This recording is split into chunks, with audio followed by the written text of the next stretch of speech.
আসন্ন West Indies সিরিজের জন্য বাংলাদেশ ক্রিকেট দলের স্কোয়াড ঘোষণা করা হয়েছে। এক নজরে দেখে নেওয়া যাক স্কোয়াডে কারা আছেন এবং তাদের পারফরমেন্স কেমন। নাম্বার ১, সাদমান ইসলাম।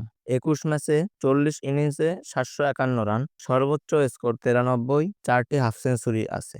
নাম্বার ২, মাহমুদুল হাসান জয়। ১৫ ম্যাচে ২৮ ইনিংসে ৭১৪ রান, সর্বোচ্চ স্কোর ১৩৭, একটি সেঞ্চুরি ও ৪টি হাফ সেঞ্চুরি আছে। নাম্বার ৩, জাকির হাসান। ১২ ম্যাচে ২৪ ইনিংসে ৫৭৮ রান, সর্বোচ্চ স্কোর ১০০, একটি সেঞ্চুরি ও ৪টি half century. Number ৪, Sadat Hossain Dipu.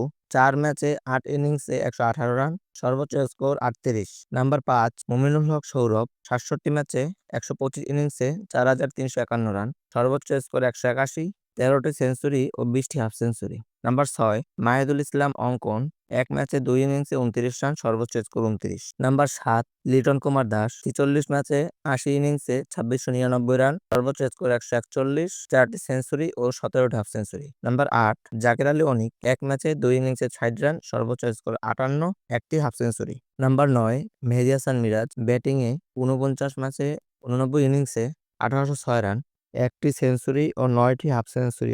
বোলিংয়ে ১৮৫ উইকেট, সেরা বোলিং ১২/১১৭। ১৩ বার ৩ উইকেট শিকার করেছেন ও ১০ বার ৫ উইকেট শিকার করেছেন। নাম্বার ১০, তাইজুল ইসলাম। ৪৯ ম্যাচে ৮৭ ইনিংসে ২০৯ উইকেট, সেরা বোলিং ১১/১৭০, ১০ বার ৩ উইকেট ও ১৪ বার ৫ উইকেট। নাম্বার ১১, শরীফুল ইসলাম। ১১ ম্যাচে ১৯ ইনিংসে ২৫ উইকেট, সেরা বোলিং ৩/৬৯। নাম্বার ১২, তাসকিন আহমেদ। ১৫ ম্যাচে ২৮ ইনিংসে ৩৮ উইকেট, সেরা বোলিং ৫/১২৮। নাম্বার ১৩, হাসান মাহমুদ। ৭ ম্যাচে ১২ ইনিংসে ২৩ উইকেট, সেরা বোলিং ৫/৮৩। নাম্বার ১৪, নাহিদ রানা। ৫ ম্যাচে ১৩ ইনিংসে ১৪ উইকেট, সেরা বোলিং ৩/৮৭। নাম্বার ১৫, হাসান মুরাদ। অভিষেকের অপেক্ষায়। এই টেস্ট সিরিজে কেমন হলো দল? তারা কি পারবে ক্যারিবীয় চ্যালেঞ্জ মোকাবেলা করতে? আপনার প্রিয় খেলোয়াড়কে কমেন্টে জানাতে ভুলবেন না। ভিডিওটি ভালো লাগলে লাইক, শেয়ার এবং সাবস্ক্রাইব করুন।